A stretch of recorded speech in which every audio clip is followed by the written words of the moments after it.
Y no solo porque en primera instancia mirando cómo ha ido envejeciendo la población desde el punto de vista gremial, sino también ustedes porque experiencias de los otros talleres interesantes acerca de cómo ustedes, digamos, muchas veces son las primeras personas que están en contacto con pacientes con deterioro cognitivo, cuando hacen, por ejemplo, la evaluación preanestésica o cuando hacen consulta externa, se enfrentan muchas veces a algunos de estos hallazgos y de pronto pues no tienen mucho conocimiento acerca de cómo puedes enfocar los deterioros cognitivos. Entonces esta primera parte vamos a hacer unas 3 charlas acerca de lo que les dije, envejecimiento normal, patológico y evaluación. Vamos a hacer una prueba con unas pruebas con ustedes acerca de la cognición y al final vamos a hacer un par de casos ilustrativos acerca de cómo puede envejecer uno bien desde el punto de vista cognitivo, cómo puede envejecer uno de forma patológica. Entonces, vamos a hablar un poco de lo que es el envejecimiento neurocognitivo y de alguna forma si es posible retrasar la presentación de un cuadro demencial. Ahora con la nueva clasificación de los deterioros neurocognitivos, el término de demencias sale de la clasificación, es decir, hablar ahora de una demencia tipo Alzheimer, una demencia vascular, ya se ha tratado de dejar, básicamente por la connotación social que tiene o peyorativa que tiene el término. Entonces ya estamos tratando de hablar de trastornos neurocognitivos mayores, que son las demencias. Como es mi área de interés y quiero contarles un poco acerca de ello, vemos cómo ustedes pues no son ajenos, ninguna área del país es ajena, incluso las más alejadas y del mundo, de cómo cada vez la población está creciendo, ¿sí? La pirámide se ha invertido y un simple criterio de mejora en la salud es que la población cada vez está está más vieja. No quiere decir que con ello esté menos enferma, es probable que la población más vieja esté más enferma, ¿sí? Las enfermedades ahora son de más larga duración, más crónicas y con algún grado de discapacidad. Nosotros tenemos como punto de corte para hablar de una persona adulta mayor, también es una cosa que es bueno, digamos, pensar y aclarar, y es uno cómo se refiere al viejo, ¿sí? Se refiere como un anciano, como un adulto mayor, como una persona vieja, como un viejo también, o ahora lo que se trata es de llamarlo como una persona mayor, ¿sí? No decirle anciano ni adulto mayor, sino persona mayor. Para nosotros el punto de corte es 65 años, pero en países, en el primer mundo se habla de 60 años. Esto es una cosa gruesa, pero ustedes ven como, por ejemplo, después de esto arranca una clasificación, como siempre a los médicos nos gusta empezar a clasificar todo, entonces vemos clasificaciones que para el punto de interés nuestro interesas después de los 85 años, porque es aquí en este momento donde de verdad los cambios fisiológicos del envejecimiento se vuelven importantes. Un paciente de 70-75 años perfectamente ahora, en nuestro momento histórico, puede ser laboralmente activo y no representa fisiológicamente a una persona con cambios de envejecimiento, pero los pacientes de 80-85 años ya lo son claramente, ¿sí? Y hay otros también que superan los 90 años y son algunos que han sobrevivido, es decir, que han tenido, por ejemplo, diabetes toda su vida y han pasado la edad de los 90 años con diabetes. Otros definitivamente que llegan a los 90, ¿sí? Y ya empiezan sus enfermedades, y otros que definitivamente llegan a los 90 y no tienen ninguna enfermedad, digamos, que genere una discapacidad. Probablemente son aquellos que uno ve, que muestran en televisión, que llegan a 100 años y no tienen alguna enfermedad, pero la mayoría de nosotros, la población, la tenemos entre los que llegan con alguna enfermedad o la desarrollan con el envejecimiento. ¿Y por qué lo coloco aquí, digamos, a resaltar? Porque las patologías neurodegenerativas, tipo la demencia Alzheimer u otros trastornos mayores, aparecen relacionados con el envejecimiento, ¿sí?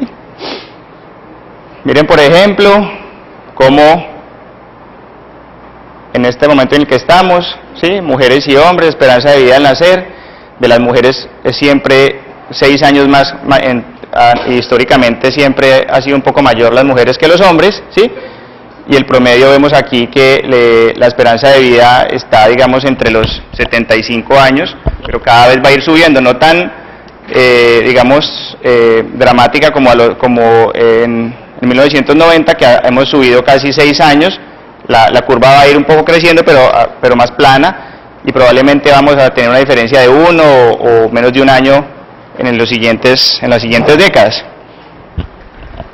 Y aquí ustedes ven estas encuestas recientes de la CEPAL, y ustedes ven cómo, por ejemplo, entre 80 años y más, la población va creciendo de una forma que es alarmante, y cualquier persona que esté en el gremio de la salud, desde cualquier área, se va a ver enfrentado a tener que tratar personas mayores, y si va a haber personas mayores, pues las va a tener que encontrar con alguna enfermedad, y no solo lo que se llaman las enfermedades, digamos, propiamente médicas o crónicas, sino probablemente con algún tipo de deterioro cognitivo. El índice de envejecimiento, ustedes ven, por ejemplo, aquí el promedio del índice de envejecimiento, es decir, qué población mayor de 60 años sobre la población menor de 15 años, más o menos en unos 10 años, esta población va a ser igual, los mayores de 60 sobre los mayores de 15 años, ¿cierto? Y ustedes ven, por ejemplo, el total nacional está en un 34%, la mayoría de los que están por encima, que son la población más vieja que hay, son la población de Antioquia, del eje cafetero, un poco del altiplano cundiboyacense, y acá, muy cercano al índice de envejecimiento nacional, están el Atlántico, y más abajo vemos otras zonas del país que tienen un envejecimiento muy incipiente, como son los llanos orientales, el Amazonas, o incluso algunas poblaciones ya más distantes, más del país. Y acá ustedes ven una clasificación de cómo se han, digamos, categorizado las ciudades en Colombia, y hay ciudades mayores, es decir, que en 10 años, 20 años tendrán una persona mayor de 60 por cada persona menor de 15. Eso es un problema de salud pública que estamos tratando, pues, de enfocar todas las acciones desde el punto de vista institucional, incluso educativo. Antes, hace 10 años solo había una facultad de geriatría en Colombia, ahora ya hay 3 por lo menos, ¿sí? Ciudades maduras, ciudades adultas y ciudades grandes y jóvenes, donde la que está Barranquilla, ¿sí? Es decir, una ciudad que va a ser vieja, pero todavía le falta un poco para llegar a serlo, como las del eje cafetero, sobre todo, que son las ciudades más viejas que tenemos en Colombia. Esto es una pregunta geriátrica, y que ustedes la encontrarán cuando hacen su ejercicio profesional, y es: ¿el envejecimiento será algo patológico? ¿Sí? ¿O las enfermedades vienen de alguna u otra forma ligadas a la edad, pero no porque sea un proceso patológico del envejecimiento, sino por la carga de enfermedad o la carga ambiental que han tenido durante todos los años? La enfermedad de Alzheimer, que es un punto clave para la atención de pacientes mayores, pues es una enfermedad ligada al envejecimiento. Si vivimos lo suficiente, vamos a tener enfermedad de Alzheimer, ¿sí? Porque cada vez, después de los 65 años, la probabilidad de tenerla va aumentando exponencialmente. Pero ahora les voy a mostrar algo interesante, y es que uno puede tener la enfermedad de Alzheimer sin tener demencia y ser funcional. Aquí le está apuntando, digamos, las conferencias de envejecimiento mundial, o la CEPAL, o la Organización de Naciones Unidas, y es a tratar de que nos mantengamos en algunas realidades, como menciono yo acá, o en algunas categorías, y es decir, como está pasando ahora, llegar a edades más avanzadas siendo más productivo, ¿sí? O tener una buena red de soporte, o tener una vida social activa, digamos, diferente a lo que uno ve ahora. De pronto las personas, los abuelos, los bisabuelos, pues realmente se dedicaron a un entorno muy protegido que era su familia, y probablemente no tuvieran una interacción diferente, una red social de amigos, que es importante, que es la que tenemos nosotros ahora, y que se ha visto, como les voy a mostrar ahora, que impacta positivamente en el retraso del diagnóstico de un deterioro cognitivo, ¿sí? Y miren por qué es importante, porque ustedes ven acá la enfermedad cardiovascular, que es lo que se lleva toda la atención de las enfermedades crónicas del mundo, es diabetes, hipertensión, infarto, enfermedad cerebrovascular, ¿sí? Cáncer en alguna medida. Pero miren también, a medida que pasan los años, la enfermedad cerebrovascular claramente aumenta, más en hombres que en mujeres, ¿sí? El cáncer también va aumentando, pero de igual forma, ¿sí?, tal vez un poco más temprano, aparecen las tasas de deterioro cognitivo. En este caso está relacionado con la enfermedad de Alzheimer, porque digamos es una enfermedad que está ya más, a la que se le ha dedicado mucha investigación, pero si ustedes ven ahora de pronto cuando estén con José Manuel, mucho antes de que acá empiece la enfermedad de Alzheimer, hay un grupo de demencias o trastornos neurocognitivos que empiezan antes de los 65 años, que es en la época en que uno está laboralmente activo y que impactan negativamente el funcionamiento, como la demencia frontotemporal, por ejemplo, que es una enfermedad presenil, por característica. Ahora, cuando uno se enfrenta a la consulta, ustedes lo ven, o ustedes mismos en sus familias, siempre que uno tiene alguna queja cognitiva, siempre cree que la memoria, ¿cierto? Entonces, que se le perdieron las llaves, que fue a hacer una cosa, que se le quemó la olla, que salió de la casa y se le olvidó un papel, que de pronto en el trabajo se le pierden las cosas. Todo piensa que es memoria. Sin embargo, las funciones cognitivas, de pronto lo que más la gente tiene en mente, tal vez puede ser por la generalización del estigma de la enfermedad de Alzheimer, cuya principal característica es la falla de memoria, pues se ha tenido más en mente, pero hay otras cinco funciones cognitivas, que son interesantes tenerlas en cuenta, que ya las vamos a ver un poco cómo se envejece normalmente, y Margarita ya les va a explicar cómo se evalúa. Está la atención, las funciones ejecutivas, ¿sí?, que son las que nos permiten planear, organizar, ejecutar acciones, resolver problemas. El lenguaje, que digamos que la queja del lenguaje no es muy habitual, sino en algún tipo de demencias preseniles se presenta muy frecuentemente, y las praxis. Y ahora recientemente, hace unos años, aparece la cognición social, que es una función una función cognitiva que está muy, digamos, ligada a la empatía, al reconocimiento de emociones, que ahora de pronto podremos precisar un poco más acerca de ello. Pero entonces, tener en cuenta que no solo la memoria, y que cuando uno se queja de memoria, es probable que haya alguna otra función que esté alterada, o la atención, o definitivamente son fallas de lenguaje, u otra cosa que le permita, cuando uno hace más fino el interrogatorio, pues le hace pensar que no es la memoria, que los pacientes, por eso digamos, es digamos la generalización de clínica de memoria, que ahora que veníamos por allí había una sede que decía, como una sede neurológica que decía, que ofrecía clínicas de memoria. ¿Por qué? Porque cuando empezó hace unos 20, 30 años, todos nos enfocábamos, yo no estaba, todos se enfocaban en la enfermedad de Alzheimer, ¿sí? Fue como una clínica de memoria buscando enfermedad de Alzheimer, pero ahora probablemente nos toque cambiar ese nombre, porque la memoria no es la única función, y ya, pues como ha pasado tanto tiempo, los médicos que han salido recientemente o hace unas décadas, pues ya están más familiarizados con el Alzheimer y es más fácil el diagnóstico. Ahora, cuando van a los centros especializados en cognición, ya el diagnóstico de Alzheimer es menos frecuente que se haga, a pesar de que es la más frecuente de todas. Y esto, pues, por supuesto, no está aislado, es decir, uno no tiene, como les vamos a mostrar a Margarita, una área específica en la que funcione una u otra, sino que estamos llenos de conexiones en redes, y entonces si uno tiene un problema en la atención, puede percibirlo como si fuera la memoria, o si tiene un problema de función ejecutiva, puede tener un tipo de memoria alterada, como ya les vamos a explicar ahora más adelante.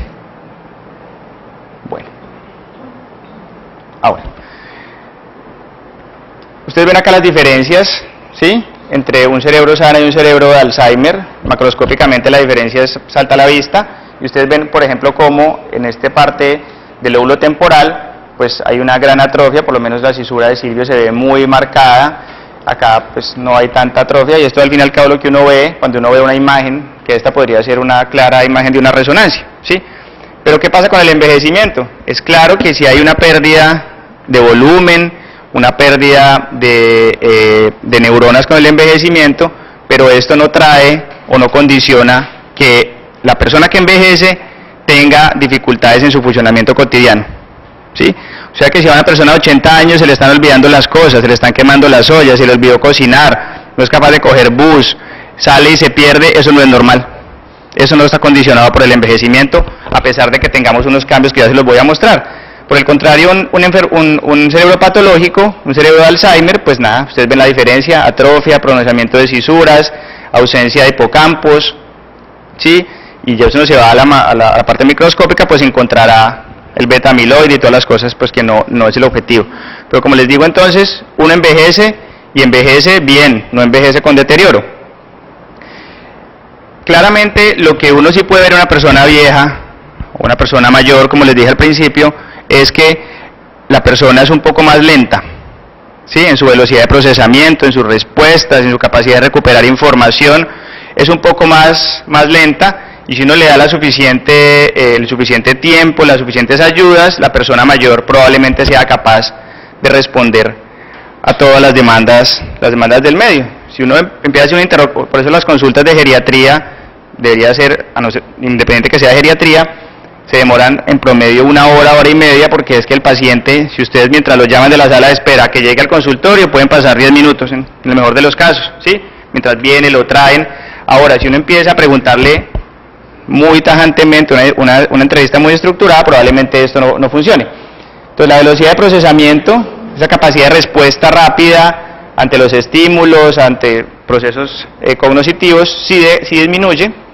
La atención simple no, ¿sí? Cuando uno le pone 2 estímulos al mismo tiempo, que por ejemplo está uno en la consulta y tiene un ruido, o están hablando, o el familiar está interrumpiendo, probablemente hay cosas que no vayan a funcionar muy bien. La atención compleja, atención dividida, el lenguaje está conservado, las habilidades visoespaciales, que son las praxias, probablemente pueden deteriorarse un poco, las complejas pero no las simples, y lo que les decía ahora de la función ejecutiva, que ahora la van a entender un poco mejor, como la capacidad de resolver problemas, de programación y estas cosas, pues es muy variable. No puede decir uno que está deteriorado o que no está deteriorado. Ahora, como lo que más le preocupa a uno cuando envejece es la memoria, ¿cierto? Que se le olvidan las cosas, y cuando uno le hace el interrogatorio al familiar, a la hija del paciente de 80 años que tiene 50 o 60, pues siempre está diciendo: a mí también me pasa lo mismo, ¿qué hago? A mí me pasa lo mismo.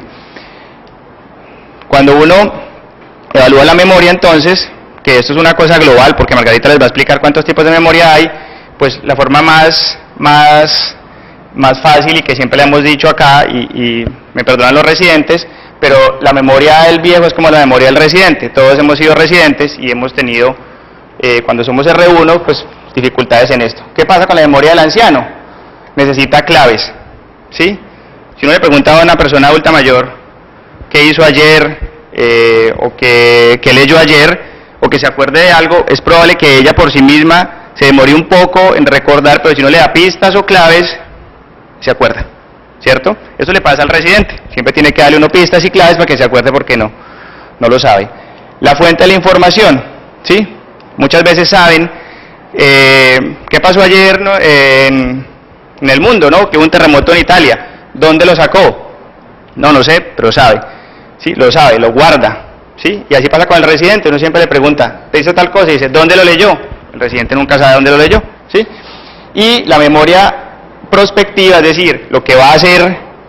Entonces, ¿qué pasa con el viejo? De pronto tiene que ir a tomar, sabe que tiene que tomarse una pasta a las 8 de la noche para la presión o para dormir, y es probable que si uno le pregunta esto, él no recuerde esta memoria que está proyectada hacia el futuro, y es lo mismo que el residente. Por lo demás, el reconocimiento de la memoria la guarda, las secuencias es capaz de decirlas, y la memoria procedural o procedimental, que ya se los va a explicar Margarita, pues está intacta, ¿sí? Esta memoria procedimental, pues ahora digamos que ustedes como anestesiólogos pues tendrán, a mi modo de ver, muchas cosas que más que de pronto los clínicos de procedimientos, que ustedes ya saben, y va un poco ligado a los que se trata de recomendarles para que mejoren su capacidad cognitiva. Hay un término entonces que ha cobrado desde los años 90 mucha relevancia, es la reserva cognitiva. Es decir, ¿cómo hago yo? Y así va la segunda parte de la charla, como ustedes veían ahí, cómo retrasar la aparición de las demencias. ¿Cómo hago yo para evitar que esto me pase? ¿Sí? ¿Qué tengo que hacer yo en mi vida diaria? ¿Tengo que tomar algo? Entonces aparecen todas las frutas, todas las herbales y estas cosas. Y entonces ha aparecido un modelo de reserva cognitiva que se refiere a que hay algo, una explicación pasiva, o sea, es decir, ¿qué capacidad de reserva cerebral tengo yo? Entonces miden el cerebro, cuánto pesa, cuánto mide el perímetro cefálico, cuántas neuronas tengo, cuántas redes tengo, es decir, con lo que yo nací, eso me da mi capacidad de reserva cerebral, ¿sí? Si yo nací con un quiste aracnoideo, si nací con una hipoxia cerebral, pues esto me va a dar que yo de base entre en déficit y tenga una menor reserva cognitiva. ¿Y esto para qué, digamos, es importante? Porque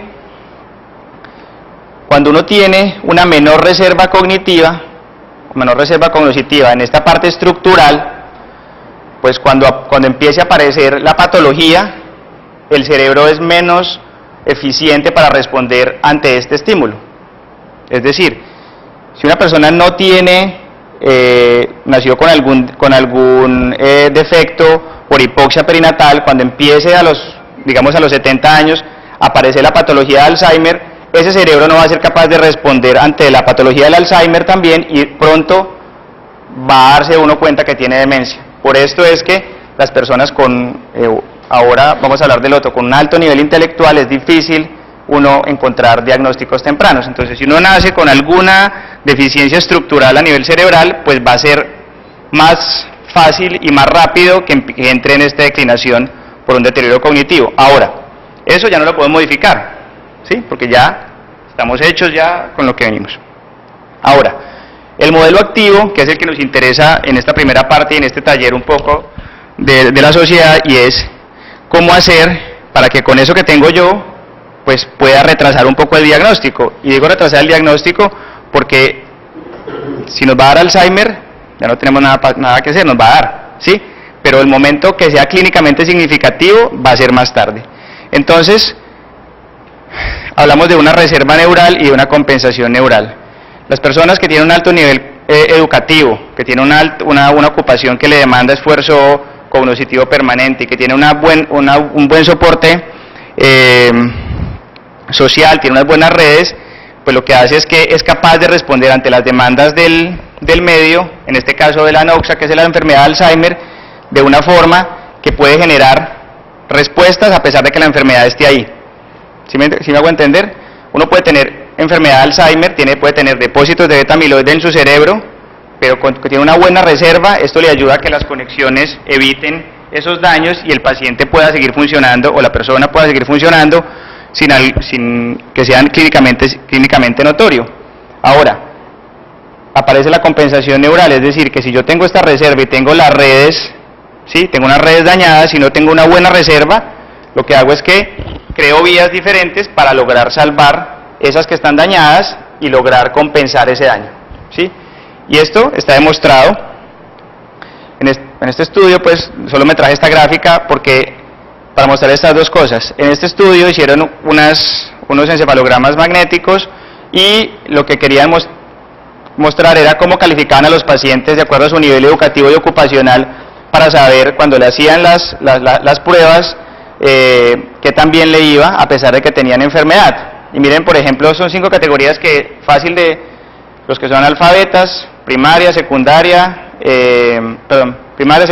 high school, o los que tienen estudios superiores, maestrías, doctorados, o una ocupación que le genere un esfuerzo mayor. Podría uno decir, pero bueno, ¿qué diferencia entre acá hay un profesional y uno de estos? Pues no creo que la diferencia sea mucha, pero les quiero mostrar es que probablemente muchos de nosotros logremos pasar el que tengamos una alta reserva, es decir, un score en esta tabla, que es una tabla que nada tiene que ver con la vida nuestra, pero se las quería mostrar, una alta reserva cognitiva, porque tenemos una educación de nivel alto, ¿sí? Y porque tenemos una ocupación que es técnicamente de una complejidad importante dependiendo del área, unos que hacen más clínica y otros que hacen más procedimientos, pero esto es importante, ¿por qué? Porque hemos discutido con los anestesiólogos si yo me dedico a hacer anestesia epidural y me vuelvo, estoy inventándome, una anestesia regional y solo hago anestesia regional, eso en algún momento se va a volver algo procedimental. Ustedes la hacen con el residente, escuchando música, calculando unos líquidos allá, qué sé yo, pero esto ya al fin y al cabo, después de unos años, ya a ustedes no les va a generar un estímulo diferente. ¿Qué? Sí, se vuelve técnico, se vuelve, digamos, que podría estar acá, pero se vuelve una cosa ya técnica, es decir, ustedes, como les digo, pasan las cosas ya mecánicamente, por así decirlo, Entonces, a pesar de que hayan logrado una alta reserva, al final eso se aplana y no se logra, y lo mismo acá, ¿sí? No quiere decir que pues, tengamos que inventarnos más grados de estudio para poder hacer, pero uno puede seguir teniendo un alto nivel educativo a pesar de haber logrado una base haciendo otras cosas. Pero el hecho también de tener un alto nivel, por decir algo, el estrés no puede ser un hándicap para eso. ¿El estrés? Sí, estar bajo mucho estrés de este tipo de profesiones, o el empresario que está... Ajá, ya. Puede ser un hándicap a los resolviendo problemas, así como... ¿Sí? Ah, no, claro, no. Solo me refería como a algunas cosas muy técnicas, no que... No acá hablamos de que a mayor nivel intelectual es como que tú tienes menos grado de realizar un Alzheimer, sí. Esto, ¿no?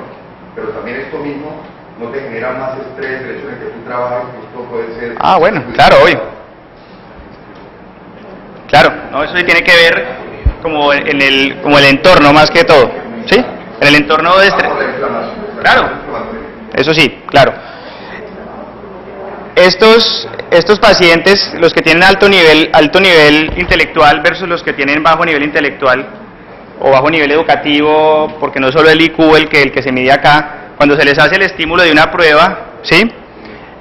Los que tienen alto nivel intelectual resuelven la tarea por una sola vía, porque la tienen lista, ¿sí?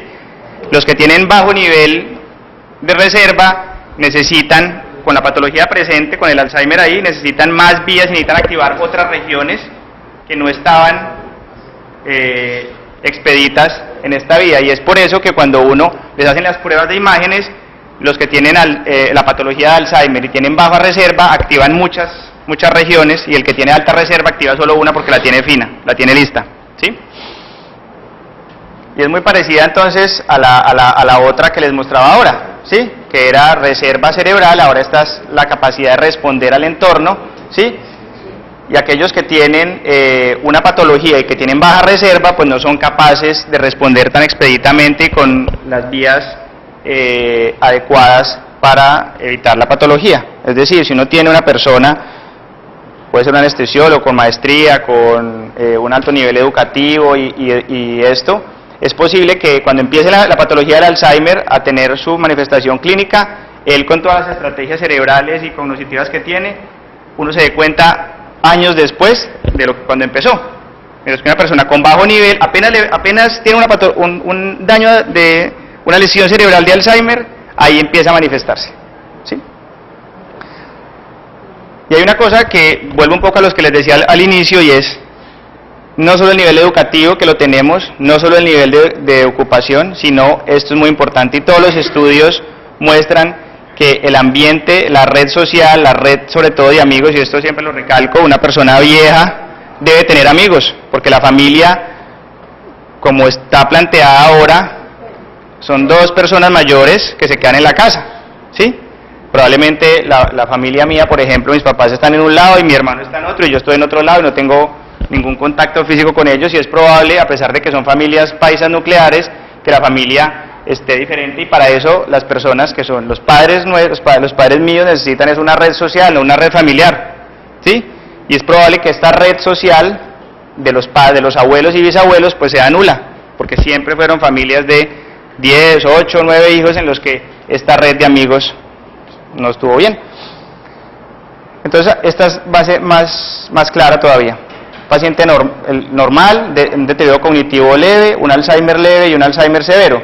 Si yo tengo una alta reserva, pues miren que el límite del diagnóstico es mucho más tardío que cuando tengo una baja reserva cognitiva. Esto está estudiado solo para Alzheimer, acá está mejor. Persona con baja reserva, persona con alta reserva. Cuando empieza el declive cognitivo, empieza unos años, es difícil saberlo cuándo porque esto es individual, pero el punto de inflexión es mayor para el deterioro para las personas que tienen enfermedad de Alzheimer. Este estudio es el estudio del doctor Snowdon, es un estudio que se hizo en los años 90, se cogieron unas monjas de una población de Estados Unidos porque eran unas personas longevas que tenían pocos factores de riesgo, porque entonces acá uno tendría que pensar en alcohol, cigarrillo y otras cosas, pero ellas pues no podían, ¿sí? Es una población muy libre, ¿sí? Y lo bueno de estas señoras era que se les puede hacer las evaluaciones, se iban muriendo, digamos, y ellas iban donando sus cerebros. Esta hermana, la hermana Mari, como ustedes ven aquí, estas son varias pruebas neuropsicológicas, ¿sí? Cuando se le hizo a ella la prueba, se vio que ella, todos los puntajes, ¿sí?, estaban más altos de los que se esperaba para su edad, que se murió como a los 90 y piola de años, ¿sí? Estaba un poco mayor que las otras hermanas, pero lo interesante es que cuando se estudió el cerebro de ella, estaba llena de enfermedad de Alzheimer, estaba llena de patología beta-amiloide, de proteína tau, y esto llamó la atención para estudiar la reserva cognitiva. Esta era una persona que, a pesar de que había cursado solo hasta quinto de primaria, toda su vida se había dedicado a enseñar en escuelas, a cuidar a la gente, a ayudar, y se vio entonces cómo la manifestación clínica no era evidente, básicamente por la reserva cognitiva. Bueno, estos son marcadores que, como uno dice, bueno, entonces yo estoy normal y me detectan algunas fallas. ¿Qué puedo hacer yo para regresar y no progresar? Porque no todos, a pesar de que tengamos fallas, progresamos. Hay cosas que se pueden modificar, como el nivel educativo que es este, ¿sí? Y pues si tenemos en este caso, si somos portadores de ApoE4, que es un marcador para Alzheimer, pues definitivamente es un factor de riesgo para enfermedad de Alzheimer, y sin desconocer, claro, porque esto no va suelto, y es decir, cualquier cosa que me afecte de alguna forma el cerebro, diabetes, hipertensión, EPOC, enfermedad de Sajos, alguna otra enfermedad crónica, un problema reumatológico, va a ponerme en riesgo de tener un deterioro cognitivo.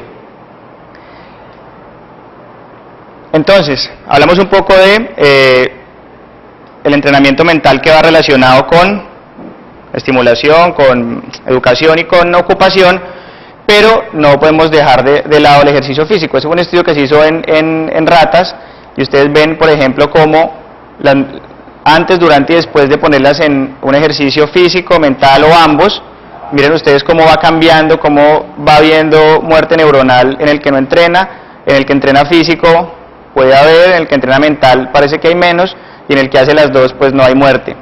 Pero esto tiene dos cosas. Uno, el que hace entrenamiento mental, es decir, puede que nosotros estemos leyendo todo el tiempo con residentes, enseñando, dando clases a los estudiantes, y esto mejora sinaptogénesis, pero lo que hace el ejercicio finalmente no es únicamente mejorar sinaptogénesis, sino modular el ambiente que tiene, y sobre todo desde el punto de vista cardiovascular. La mayoría de los estudios han mostrado que la enfermedad de Alzheimer tiene una relación con daño microvascular importante, entonces hay que hacer las dos cosas, ¿sí?, para poder evitar que a uno le diagnostiquen rápidamente una enfermedad de Alzheimer. Clínicas de Norteamérica del 2013, ¿qué debía hacer uno? Pues esto no es una lista de chequeo, pero por lo menos hacer algo de ejercicio físico, lo que les vuelvo a decir, amigos, ¿sí?, viajes, y tener actividad intelectual diferente a la que uno hace. No es pasar el catéter central, experto en catéter central, ¿no? Todo el tiempo central, puede que no, eso no le estimule para nada.